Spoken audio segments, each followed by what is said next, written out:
حضرت سیدنا غوث اعظم رضی اللہ تعالیٰ عنہ کے پاس آیا تھا شیطان حضور غوث پاک کے پاس آیا تھا ہے اللہ والوں کے پاس ٹکتا نہیں آ جاتا ٹکتا نہیں. غوث اعظم رضی اللہ تعالیٰ عنہ نے 40 سال اللہ کی عبادت 40 سال. یہاں بھی لوگ بڑے پریشان ہو جاتے ہیں کیسے جی کیسے کر لی. تو میں نے کہا قرآن پڑھو والذین یبیتون لربہم سجدا وقیاما. وہ راتیں گزار دیتے ہیں اپنے رب کے لیے سجدہ کرتے اور قیام کرتے. تو یہ قرآن کی نص نے جب بیان کر دیا تجھے کیسے شک ہو گیا. قرآن کی نص بیان کر رہی ہے کہ اللہ کے کچھ بندے راتیں سجدے اور قیام میں گزار دیتے. غوث اعظم نے 40 سال عشاء کے وضو سے فجر کی نماز ادا فرمائی. تو ایک دن آسمان پہ نا ایک چھوٹا سا بادل کا ٹکڑا آیا. معاذ اللہ ثم معاذ اللہ. وہ کہنے لگا عبد القادر میں تیرا رب ہوں. اس کے اندر سے آواز آئی میں تیرا رب ہوں تو نے بڑی عبادت کر لی اب تو بے شک پڑھ بے شک نہ پڑھ. کئی ملنگوں کو معاف نہیں ہو گئی معاذ اللہ کا بے شک پڑھ بے شک نہ پڑھ. ہم اجازت ہے. حضور غوث اعظم رضی اللہ تعالیٰ عنہ فرمانے لگے اعوذ باللہ من الشیطان الرجیم. جب آپ نے یہ پڑھا تو وہ سامنے آ کے کھڑا ہو گیا. کہنے لگا عبد القادر آپ کو کیسے پتہ چلا کہ میں شیطان ہوں. تو آپ فرمانے لگے پاگل ہے مجھے کیسے پتہ نہ چلتا. جس رب نے اپنے پیارے حبیب علیہ السلام کو نماز معاف نہیں کی اس نے عبد القادر کو کیسے معاف کر دی. جب حضور کے لیے یہ حکم نہیں آیا کہ محبوب چاہے پڑھو چاہے نہ پڑھو وہاں تو حکم آیا کہ محبوب تہجد بھی پڑھو. من اللیل فتہجد بہ نافلۃ لک. نفع دے گی آپ کو تہجد بھی پڑھے. تو ان کے لیے جب یہ حکم نہیں تو میرے لیے کیسے آ گیا. اب شیطان تھا نا تو اس نے پھر ایک اور چال چلی. یہ باز نہیں آتا. ہم باز آ جاتے ہیں کئی دفعہ اس کے پیچھے پیچھے چلنے لگ جاتے ہیں لڑ کے تھک جاتے ہیں. وہ نہیں تھکتا. وہ نئی سے نئی چال نئی سے نئی چال اس کا نیا سے نیا روپ. من الجنت الناس. جنوں میں سے بھی اور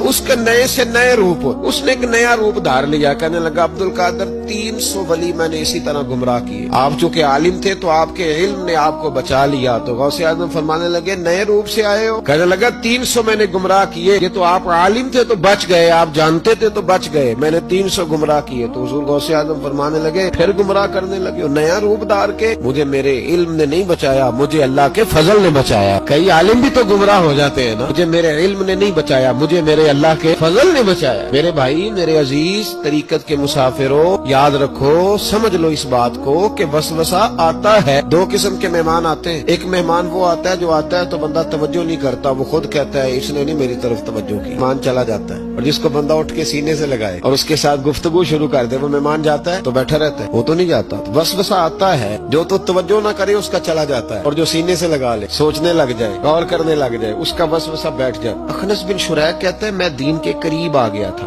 دین کے قریب آ گئے. کس طرح آئے. جن دنوں انہوں نے نبی پاک صلی اللہ تعالی علیہ وآلہ وسلم کو شیب ابی طالب میں قید کیا ہوا تھا نا. اللہ کے محبوب علیہ السلام رات کو پہاڑ پر بیٹھ کر قرآن پاک کی تلاوت فرماتے تھے. کوئی اچھا قاری قرآن پڑھے تو دل کرتا ہے سننے دل کرتا ہے یار تھوڑا سا نا اور پڑھ. کوئی اذان پڑھ رہا تھا تو شاعر گزر رہا تھا تو شاعر کا دل مچلنے لگا. کہنے لگا ذرا ٹھہر جا مؤذن میرا دل دہل رہا جلدی ختم نہ کر یار مجھے لطف آ رہا ہے تھوڑے قصیدے اور پڑھ. کوئی اچھا قاری قرآن پاک پڑھے نا اچھا قاری بندہ مست ہو جاتا ہے. تو مجھے بتاؤ جب یاسین والے رسول خود یاسین کی تلاوت کر مدثر والے محبوب کی زبان سے خود مدثر کے جملے نکلے اور جب مزمل والے محبوب خود مزمل کا ذکر کرے پھول جڑتے ہوں گے کلیاں مہکتی ہوں مانا سارا مہک و ٹھنڈک سے بھر جاتا. نبی پاک صلی اللہ علیہ وسلم پہاڑ پہ بیٹھ کے پڑھتے تھے رات کو تو وہاں نا ابو سفیان بھی آ گئے سنتے سنتے. کیونکہ انہوں نے پابندی لگائی ہوئی تھی کہ کوئی بھی بندہ وہاں نہ جائے. سوشل بائیکاٹ معاذ اللہ کیا ہوا تھا کوئی نہ ادھر جائے. تو سنتے سنتے ابو سفیان آ گئے. کہتے ہیں حضور قرآن پاک پڑھ رہے تھے تو مجھے لطف بڑا آیا سننے کا. تو وہاں ایک قریب جھاڑی تھی تو ابو سفیان جھاڑی میں بیٹھ گئے. ساری رات نبی پاک نے قرآن پاک پڑھا اور ساری رات انہوں نے سنا. کہتے ہیں اب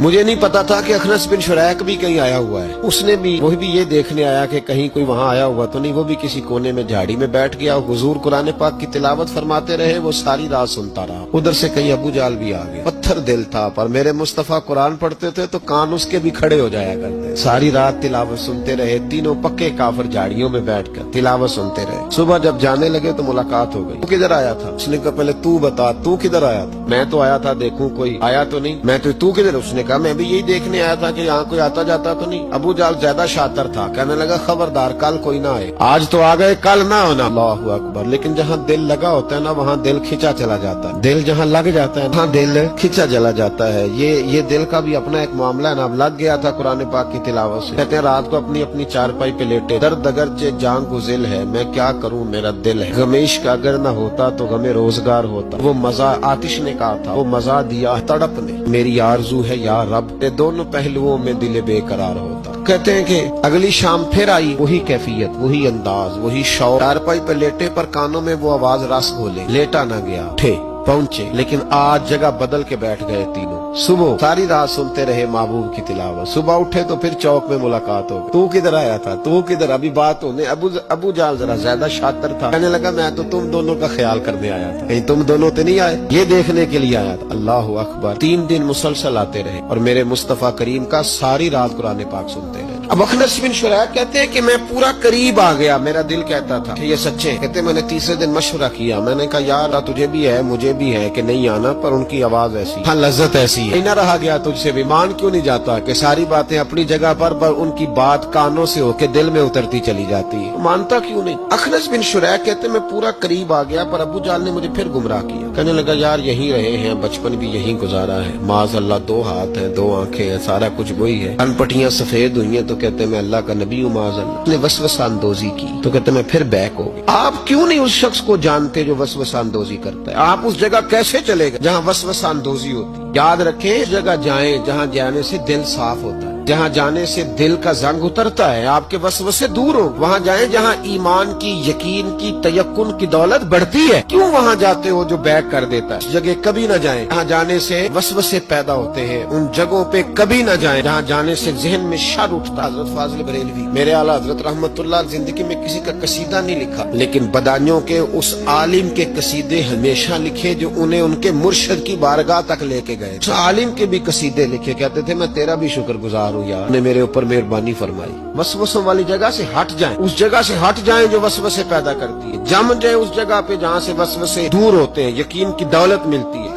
بات شیخ سعدی نے لکھی ہے، شیخ سعدی رحمت اللہ علیہ فرماتے ہیں، یہ میں آپ کو جواب دے رہا ہوں، کچھ سوالوں کا جواب ہے جو ذہنوں میں اٹھتے ہیں۔ شیخ سعدی رحمت اللہ تعالیٰ علیہ کہتے ہیں ایک باپ اپنے بچے کو کہتا تھا بچے ان لوگوں کے پاس نہ بیٹھے کر، بندے صحیح نہیں، میرے ذہن میں وسوسے پیدا کر۔ اس نے کہا ابا جی وہ نہیں صحیح، میں تو صحیح ہوں، مجھے کوئی کچھ نہیں کہہ سکتا، میں خود بڑا ٹھیک ہوں۔ تو اس نے کہا بیٹا نہیں، صحبت صالح ترا صالح کنن، صحبت طالح ترا طالح کنن، چنگیاں دے لڑ لگی ساں تے میری چولی چ پھل پے، پیڑیاں نال میں رل گئی تے میرے اگلے بھی ڈول گئے، میرے اگلے بھی نال میں رل گئی تھے، یعنی پھر ریت سے کپڑے بھر گئے سارے۔ ہاں شیخ سعدی کہتے ہیں اس والد نے اپنے بچے کو سمجھایا، کہا نہ جا ادھر ورنہ تو۔ اس نے کہا ابا میں جب ٹھیک ہوں تو میرا کوئی کیا بگاڑ لے گا، ہمیں بڑی جلدی یہ گمان ہو جاتا نا میں کامل ہو گیا، میرا کوئی کیا بگاڑ لے گا، میں جاؤں گا۔ والد نے سمجھایا، باپ تھا نا اس نے سمجھایا، لیکن کچھ لوگ بغیر حادثوں کے سمجھتے بھی نہیں، وہ سمجھتے حادثہ ضروری ہے، حالانکہ بغیر حادثے کے بغیر دکھوں کے سمجھ آ جائے تو بڑی اچھی ہے۔ تو بس اس نے کہا نہیں میں نہیں مانتا۔ والد نے ایک مثال سے سمجھانا چاہا، اس نے کہا تو ٹھیک ہے، کہا میں بالکل ٹھیک ہوں، کا اس طرح کر جا بازار سے نا 2 کلو اچھے والے سیب لے کے آ۔ نوجوان میری بات پہ خاص توجہ کریں، 2 کلو اچھے سیب لایا، بڑے خوبصورت پیارے، کا دیکھ کے لانا، کوئی داغ نہ ہو کوئی دھبا نہ ہو، دیکھ کے لایا بڑے خوبصورت بڑے پیارے اچھے سیب۔ بیٹے اب دوبارہ جا منڈی اور 1 کلو گندے بھی لے کے آ، گلے سڑے بھی لے کے آ۔ اس نے کہا ٹھیک ہے،